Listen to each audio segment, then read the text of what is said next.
Do you need to change yourself if you change your voice? This is actually kind of a common problem that people encounter when they go into some sort of voice work, whether it's working with a voice coach or a speech language pathologist, is that the person starts to ask them to do things that means that they go, well, that doesn't feel like my voice. And this is not a small problem, but it is something that has a solution, and indeed is a really interesting topic, I think, to look at what is a voice and who are we. So I'm going to dive into a particularly useful research paper called Revising Authenticity by Joanna Kasdan, who I think is great and very useful for the work that I do, for reasons we'll discuss. But first, if you're interested in voice and such, subscribe, hit the like button, hit the bell icon. Yep, I did that really well, didn't I? There we go. Sometimes I mess it up, but today I said it clearly, and I told you about it. There you are. So what I'm going to ask in this video is, I'm going to ask, do we need to change? Do you need to change yourself, your idea of yourself, your self-identity, when you change your voice? Given that voice is so intricately linked with our self-identity.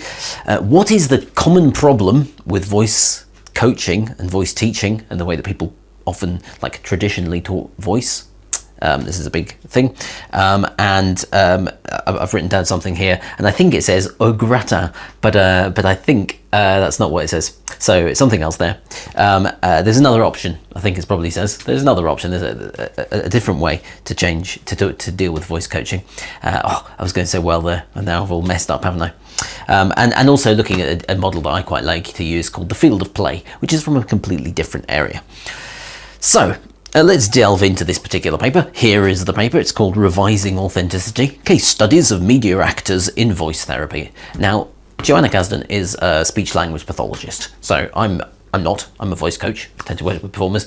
Speech language pathology is more clinical based. And so people will tend to go to speech language pathologists when they have some problem with their voice that's maybe hurting their vocal cords. So you'll do like a scan of your larynx, and I forgot what the word is, laryngoscopy. I can never say it. And they'll have a look at it, and then give you exercises and ways to change your voice in order that you can use voice in a more healthy way. Now, this question of healthy is something that comes up in the paper, and indeed comes up throughout voice training, and can be not as simple as you'd think. You think healthy use of the body, for example. You can have healthy exercises and unhealthy exercises. Well, the same is true for the voice, but it also encounters this idea of vocal identity. So there's a couple of bits from the paper I just want to highlight. There's a quote from Goldstein from 1987. It talks about this technology of change, which is the process of change that occurs for a therapy client. Now, SLP, speech language pathology, is a type of therapy. Voice coaching is not really a type of therapy, but it kind of interacts with it. And when you encounter a process of therapy, you go through change as a client. So if you're coming to someone like in this sort of area, you're going there with this idea of changing. But some people don't want to change, or they want to change in one area but not in another, and this is where it starts to get complicated. So Kasdan talks about the fact that when she sort of started, she came across these kind of two concepts that were often discussed. One was the significance of voice in relation to personal identity, how much your voice feels like you, and the second is this important boundary or bifurcation, wonderful word, between the vocal artist's public on-stage vocal demands and their private off-stage use of the voice. So this is this idea: if you're an actor, do you want to change your voice on stage but keep your own voice off stage? And it also talks about this paper, a particularly interesting fact is that online right now, given the nature of the world that we live in right now, that distinction between who is on stage and who is off stage is blurring quite significantly. So actors have to show their personal life on social media, and people on social media are expected to act and use their voice, like I'm using my voice now, but then there's also aspects of my personality that here, which parts of me am I allowing myself to be shown, which parts am I? Often I'm not an actor, but people, the more, well, I am an actor actually, I shouldn't say that, but what I mean is like I'm not someone who's thrust into the public eye in the way like a Hollywood actor would be or something, but still I have to sort of think about these things of which parts of me am I showing, so therefore which parts of my voice am I working on and which parts do I want to keep as they are. Personally, me being me, I like messing around with my voice all the time, but some people hold strongly with their idea of self-identity with a particular part of their voice. Now, Kasdan talks about in this paper something that's a real problem in the way that I think a lot of people talk voice, and I certainly saw this kind of growing up around acting and voice coaching. And it talks about this vocal image. This is a bit related to the vocal congruence. In fact, this is where I found this this term. I made a whole video about vocal congruence, so you can have a look at that. But she talks about this person, Cooper, who was sort of earlier on in the voice language pathology, speech and language pathology, and it says he had this approach with his clients, and he said, you must discard your old voice image to establish a new image based on your new natural voice. Sounds okay, except that what his idea of your voice is like based on what is perceived to be healthy. But what if you don't feel like a healthy voice is your own voice? What if you feel like it's not a good representation of who you are? Does that mean that you're wrong about who you are and who you feel you are? And you can see where there might be difficulties here. So particularly people who have like voice dysphoria, so they have strong emotional reaction to the sound of their own voice because it doesn't feel like theirs. Are we saying that that person is wrong for feeling that they don't feel that? If I were to tell them to do something that might be like muscularly efficient, healthy, but doesn't feel like them, who am I to say that that's more them than the person who they feel to be internally? And Kasdan, in fact, gives a perfect example of this from a quote from a session. So here's the quote that she puts up, and she said that this was with another therapist. A client had come in to another therapist that wasn't Kasdan, and they said the particular voice technique doesn't feel or sound authentic. You know, this doesn't feel like my voice. And the therapist, not a great therapist, had said, no, it does sound like you. That's your real voice. And as Kasdan says, the response from the therapist may have been intended to be reassuring. Indeed, of course, good intentions, but it was experienced as discounting the client's self-perception, and they soon quit therapy. This is something that I have a worry with as well. You know, if I'm talking about people, I'm like, wow, like where you were in that moment, that was really, you know, engaging. That really felt like we saw you. In a kind of clowny way because of my clown training. But if that person has not yet kind of felt different parts of themselves, there's this disconnect between who they feel themselves to be and who I'm saying they are. Which is, I think, the benefit of doing things on stage in performance, is that you're always in performance. I'm not saying you are this person all the time. I'm saying you on that stage as you were performing right then, we saw something.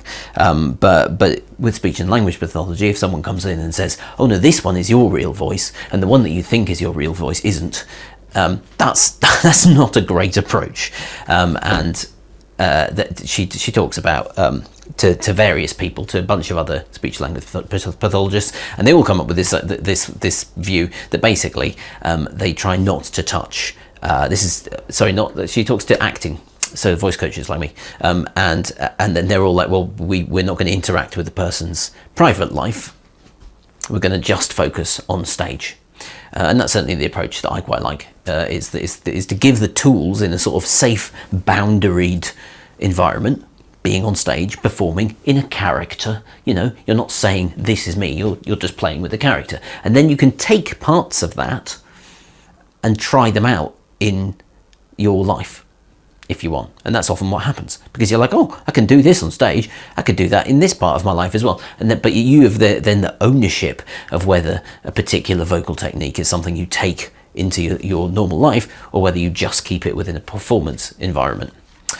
And I think I'm just going to sort of quickly look over. She delves in with some particular case studies, and actually if you're interested in these, I would have a look at the paper, because they're really interesting case studies of different people.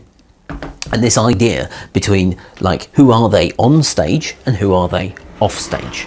And that is particularly useful, this paper, for me, because it's working with people who are the sort of people that I work with quite often. So we've got stand-up comedians. So there's one of the case studies is a stand-up comedian, and they were kept showing up with like vocal fatigue. Their voice was going out. They had discomfort after their shows, and their voice was like naturally lower down, and they were pushing through this kind of lower way and of talking. And so Kasdan tried to get them to speak at higher pitch, so maybe up here, you know, because it's more vocally efficient. And indeed, they tried it, and it was immediate physical improvement.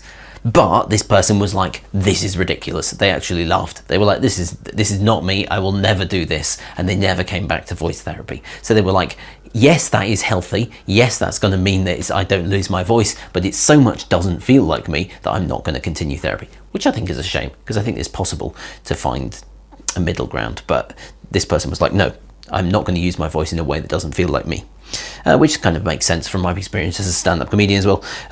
Often, as stand-up comedians, we're sort of very tied into, people are tied into like, this is how I sound. Another one is a voice actor. So they had a voice actor who was like, their job was to change their voice a lot. And then when they got home, their voice use was not so healthy. You know, they had quite a weak, unsupported voice, so one that they weren't necessarily using their muscles.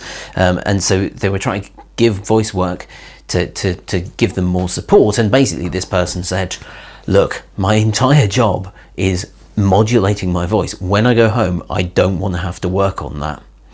And so they didn't. They stopped as well. So they felt that their private voice was their actual identity. And even though that was causing them sort of vocal strain, they were like, it's a cost I'm not willing to change, which I think is a shame as well, because it is possible to sort of move one's vocal patterns at home without it having to be like as big a job as it is at work if you're a performer. But it's a sort of, it needs to be something that you do intentionally and you take ownership for, just like if you were to learn how to make habits in your life, you know, or exercise habits or whatever, you know, there's a little bit of a process, and but if you don't want to do it, as this person didn't, they just stopped. You know, they were like, okay, I'm not going to do that. A third case study, there were 6 studies in total. A third one was another stand-up comedian, and interestingly, they were someone who was really, really loud. Their entire business was about shouting and pushing their voice. People booked them as a comedian because they were so loud and energetic, and this was causing their voice a lot of strain. But they also did this as at home. Their entire identity was about shouting, and this person came to Kasdan as a person, and then went away and didn't come back again, and then later had the same problems and then went away and came back again, and eventually they had a baby, and the baby cried when they shouted, and finally this was enough of an external thing to go, okay, no, I actually have to change. And they changed their voice to be not so loud in the home, and also found, as often happens, that they could change their voice and not be shouting all the time on stage, and it still was effective. And this is one of those things that, like, there is a mixing between these on stage and off stage, and it's not always clear, you know, that we can just do it in one environment. But I think this is a good example of, like, you try it out in an environment where it's necessary to change your voice, or you try it out in an environment where it's not necessary and it's just fun, like being an actor, or and then you can change it in other parts of life. Another one, there was a YouTuber. So someone had this, like, kind of they had actual nodules. So this is something that can happen to the vocal folds, and they tried to adopt healthier voice habits. They were totally on board with changing their voice, and then all of their YouTube audience were like, you sound different, you sound fake. And in a brilliant move, I think, rather than kind of changing back to this unhealthy voice use, they actually made it part of their journey, and they brought the YouTube audience in and said, hey, look, this is, you know, I'm needing to do this, it's healthy for my voice. Started to post voice exercises online, and the audience was like, okay, we accept this now. And that's part of this kind of blurring between online and offline. Another 2 case studies. One of them was an animation actor. They used to they do lots of children's voices, like hi up here voices, and their entire vocal mechanism had kind of seized up in that very high state. So Kasdan got them to do exercises that released some of that tension, and not only did it stop their voice from getting sore, it also allowed them suddenly to get more parts. So they were cast in parts, animations, as adults, not as children all the time. Benefit. And finally, there was a TV actor who had a part in a character, and it was causing them pain, and it changed their voice, and they were worried how it would show up in the script, and actually they used it as part of the character arc. So as that character was getting a better life, their voice changed, and this allowed the actor to change and improve the way they were using their voice without it negatively impacting their character. So I mean, this is, you can see this kind of range of different interactions between people trying to change in one area, maybe for their business, or maybe just in their personal life, and it does bleed in. But then also there are these few people who are just like, no, like that change is not enough, is too much, and they never came back to therapy. And I think this is something that that I try to like avoid, I think, or not avoid, but like I try to incorporate in the way that we teach voice, is specifically by giving people like fields of play. So this is a thing, an idea from Todd Herman, who has a book called Alter Egos, and he talks about, you know, where is it in the world that you want to change, and you change just there, and in the rest of life you don't.